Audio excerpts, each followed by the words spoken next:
What's poppin'? Brand new whip, just hopped in. I got options. I can pass that bitch like Stockton.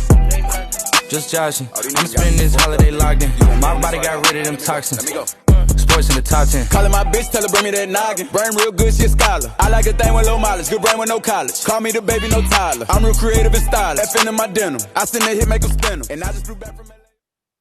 Welcome back to another edition of Diamond in the Rough Sports Talk. For today's special guest, we have the 6'4" sharpshooting guard out of PHH Prep in Phoenix, Arizona, who will be headed to DePaul University in the fall. Let's all welcome Mr. Brett Hardt Jr. Welcome to the show. Yeah, thanks for having me. It's awesome being on here. Absolutely.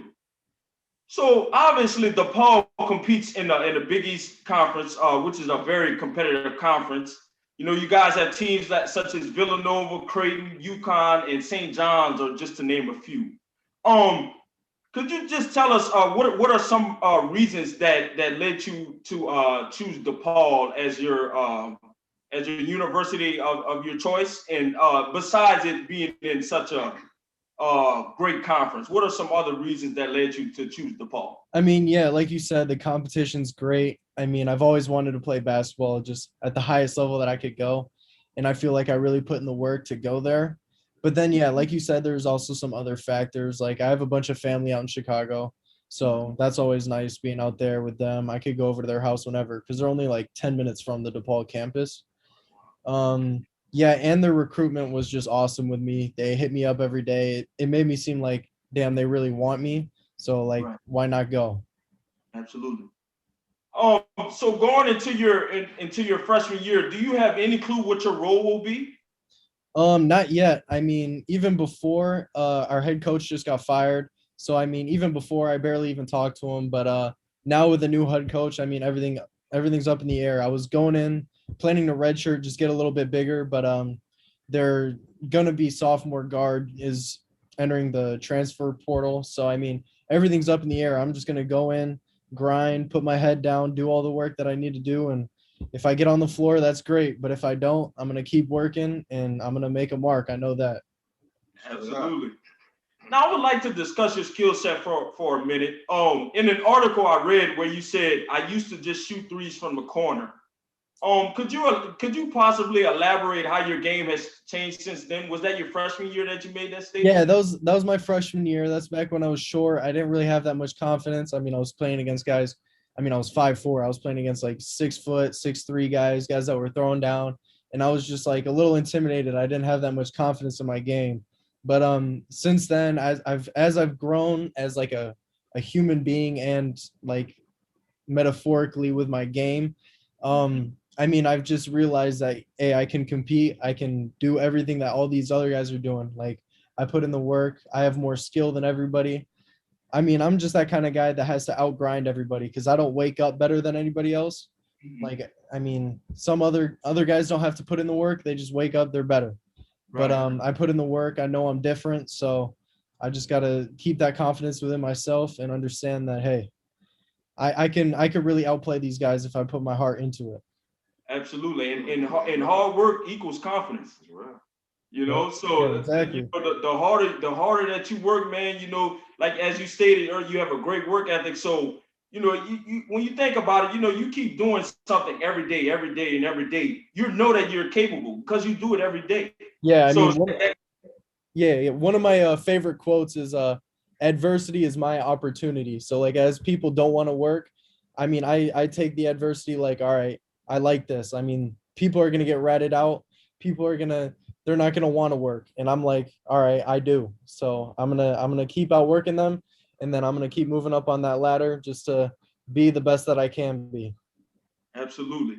Now you mentioned it earlier, but could you elaborate on a tremendous growth spurt, as such as like, you know, where did you start and then where you are now, and how would you say that growth spurt has impacted your game? Yeah, I mean, yeah. So like freshman year, I was 5'4", little scrawny. Like I still am little and scrawny, but like I was super small.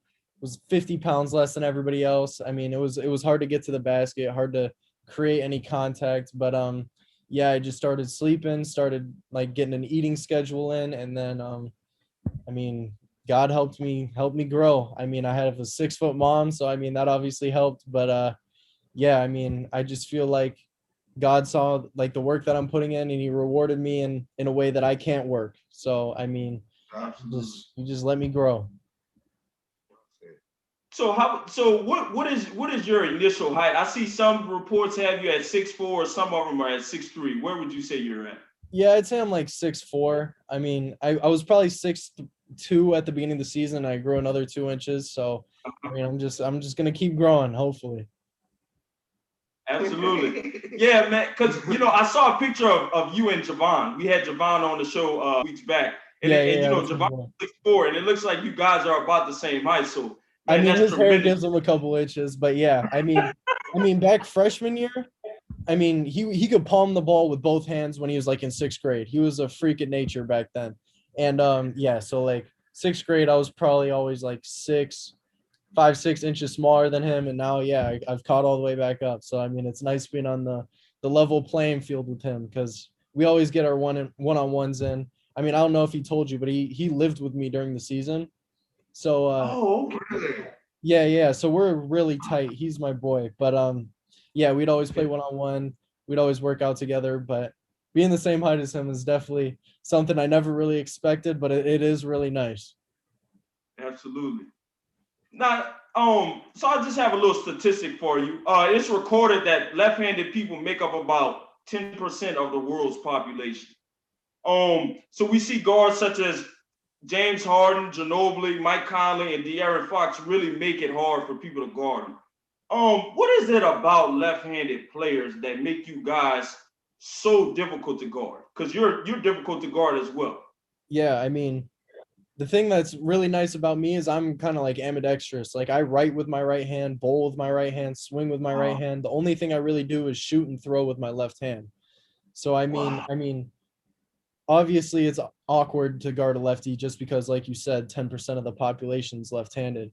But then like doing everything with my right hand, brushing my teeth with my right hand helps a lot, because I could attack the rim with my right hand, still shoot a little bit with my right hand. But yeah, I mean, it's nice just being able to do things both ways. So I mean, people can guard me like a righty, people can guard me like a lefty, and it's gonna be the same result. I'm gonna get a bucket. Right. Because, man, the reason why, like I said, I saw you shooting with your left hand. I'm like, okay, he's a lefty. And then Mhm. to find out you're ambidextrous, man, that's incredible. Yeah, Wow. it's nice. So could you tell us what was it like to play at PHH Prep? And could you just elaborate a little bit on the competition? And what would you say is different from the prep route as to the regular high school route? Well, I think it was the greatest thing ever for me, especially in my basketball game, because I mean, I was going to a small 2A school, which means it was I mean, like I got 35 people in my senior class. Like it's tiny. I mean, I was there, we won a state championship. When I left, they won another state championship. I mean, like you can do that playing against terrible competition, and you can look back on that ring and say, "Wow, I have 2 rings, or I have 1 ring from winning state championships." But it doesn't really matter in the end, because you're not playing like the level of competition that you're at the next level. And you always want to prepare yourself as early as possible. And that's what I really think the grind session and PHH prep helped me with. I mean, as Javon said in his last interview, we played Paulo Banchero, which is like the greatest high school player I've ever played. Last year, we played against Jalen Green, Deshaun Nix. I mean, just a handful of guys that are in the G League now, or they're going to the league, and it's you never know. One of them could be like the greatest of all time. I mean, you never really know at that one point. But I mean, it's not even just like the superstars, but every single team has a whole roster of guys that can compete at the next level, and you can't find that anywhere else. Right. And also, I assume it prepares you for the traveling that you're going to be doing at the collegiate level as well, right? Yeah, I mean, we played 72 games, and a handful of those, more than a handful of those, were out of state.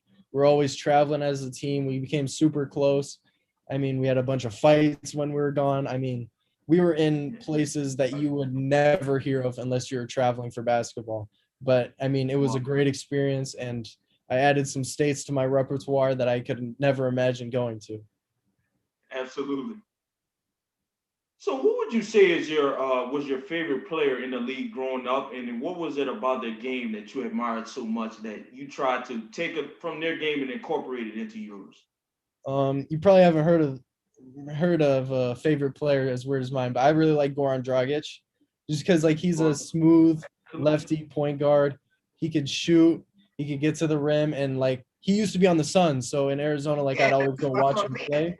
So Right. I mean, I was just like, wow, like I could really be this guy. Like he's a European style player. He's making it in the league. He does everything he needs to. He doesn't wake up better than anybody. He puts in the work, and I just always admired him, just the way he gets things done. And I mean, seeing him like as an all-star, whatever it was 1 or 2 years ago, I was like I could, if he could do it, I could do it, you know? Absolutely. Yeah. Dragic is he's so smooth, man. You know, Yeah. you saw the effect that it had on the Heat when he went down in the finals last year. Yeah, I mean, You know, it was Dragic, over as soon as he went down. I mean, absolutely. a point guard of that caliber, you can't win without him. Absolutely. Now, for my last question, if you could possibly change anything in the world, it could be anything. What would it be and why? That's a tough question. Um, Honestly, at this point in time, I wish COVID would just be gone, but I feel like at least in our country, there's just a lot of hate going around, whether it's like racism or homophobia or anything of that sort. Like, it really pains me to see like the whole country just in a panic and in conflict like all the time. You can't really share your political views because someone else is always going to attack you. And I really just wish we could like live in peace again, like before the virus happened, before everything just went downhill. But yeah, I mean that's probably what I would choose, just like peace in our country and like everyone getting along, you know? Absolutely, man. That's a great answer. Well, that's all the questions I have for you. Netterville, the floor is now yours. So, Brett, I had read an article on you. You are the captain of your team, right? Yeah. So, being a captain of your team, how do you encourage your teammates to stay focused throughout the season, even if you all are faced with adversity? I mean, that's a harder question to answer because I mean, like every guy that you have to talk to is different. Like we got some guys like Javon who are just motivated all the time. You don't really have to lead with them because they're a leader like within themselves. But then there's some other guys that they do hit that wall. They're like, man, I'm not doing really well. Maybe basketball isn't the route for me. But like we've all been through that. We've all been through a drought. You always get hit with adversity, and you just got to tell them like, hey, we're all going through it with you. Like we've all had bad games. We understand like these past few games and the adversity that you've hit doesn't define you. And I mean, we were always just looking at the end goal just to win the grind session. I mean, as long as we had that in mind, we knew like, all right, we can keep pushing. We're going to stay a team. We're going to stay together. And yeah, I mean, everyone was good with that. They all understood like, all right, we're bought in together, not just individually.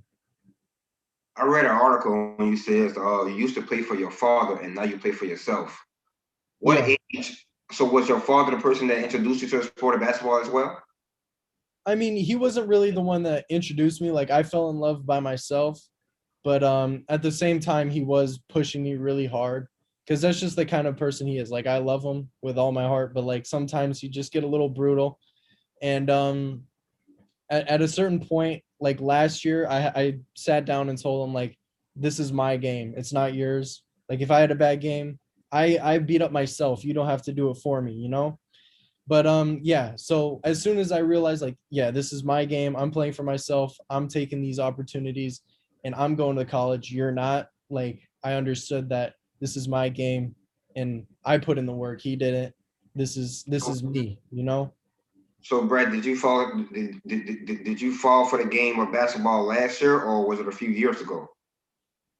Um I'd say I fell in love with the game like as soon as I picked up a basketball. But then I mean with like some of the stuff, like some of the adversity, like everyone hits, I mean I kind of fell out of love with it. I fell out of question with it. And then as soon as I joined Phoenix Prep, I was just in doubt in it and I didn't want anything other than basketball. I mean, I really feel like basketball defines me and I don't know what I'd do without the sport. What area of your game are you seeking to improve on, and are you seeking to add muscle weight to your body? And if so, what is your ideal weight? I don't really have an ideal weight in mind. But yeah, I'm definitely trying to gain weight. I mean, that's the one thing I'm really lacking at the moment, especially going to the Big East. I mean, it's called the Big East for a reason. Everybody's big out there. So, I mean, I've really been grinding recently. I've been hitting the gym almost every day. I have like an eating schedule, like I said earlier, and yeah, I'm working out with these guys at Exos, which I don't know if you've heard of. It's like this training facility. I walk in there sometimes and I see Odell Beckham, DK Metcalf, and DeAndre Hopkins all on the training table. I'm like, I want to be like them. And I mean, it's just great motivation seeing those type of guys around. And I mean, yeah, I mean, to go back to what I was saying, there's not really an ideal weight in mind. I'm just trying to get as big as I can, as fast as I can in preparation to college. But I'm not too worried about it because, I mean, I'm a skilled player. I've been playing against kids that are bigger than me my whole life. Yeah, it's college. Yeah, they're bigger, but I'm going to be more skilled by then, so I'll be ready. Do you have an academic major that you already chose already? Yeah, I'm going to be a economics major. What age did you begin to research and learn about that major before you started? Last year I was a junior and I took my first economics class and I had a great teacher and I really like feel like I can understand and pursue the topic maybe in the future, which is why I'm choosing it as a major. How does your parents and coaches instill confidence in you? Well, my parents instilled confidence in me just because through their love and their belief in me. I mean, although my dad might be on me like hard sometimes, I still know like he wants the best for me, and he knows deep down that I am a great player. And my mom, I mean, she just loves me and supports me all the way. She's the sweetest woman ever. So, I mean, I just know that whatever I do, she'll support me. And then coaches, like I got my trainer Vaughn and Brendan Lavender. I've been with them since I started like really taking basketball serious, and I wouldn't be anywhere I am without them. I mean, they've given me all the skill, all the knowledge that I have now. And then Ortega and Fauski and all those guys on PHH Prep, they were the ones that really like took the step into making me a point guard, stepping out of the corner. Yeah, I mean, I wasn't even supposed to play my junior year. There's supposed to be all these guys coming, and they decided not to. Ortega said, "Screw it, we got our point guard." He pointed at me, and I was like, "I've never played point guard," but he just threw me in the deep end. He knew I'd make it, and I mean, I did, and I couldn't thank him enough. That's what's up. Damn, man, bro, that's deep, bro. Do you have any hobbies outside of basketball? If so, what are they? Not really at the moment. Basketball. It's honestly just basketball, school, lifting, and I mean, recently since the season's been over, I guess I've been traveling a little bit. Like I've gone out to Chicago to see my family out there. But yeah, I just like chilling with my boys, chilling with my girlfriend, and yeah. For my last question, what is your burning desire? It's to make it. I wanna be the greatest that I can be, and I want to live up to my potential. I don't want to be one of those guys that said, "Oh, I could have been this, I could have done this, I want to do it." Yes, sir. Absolutely, man. Well, Brett, can you before we end this interview, could you let us know your social media platforms so the people who view this interview can follow you? Yeah, on Instagram it's just Bret Hart Jr. all as one.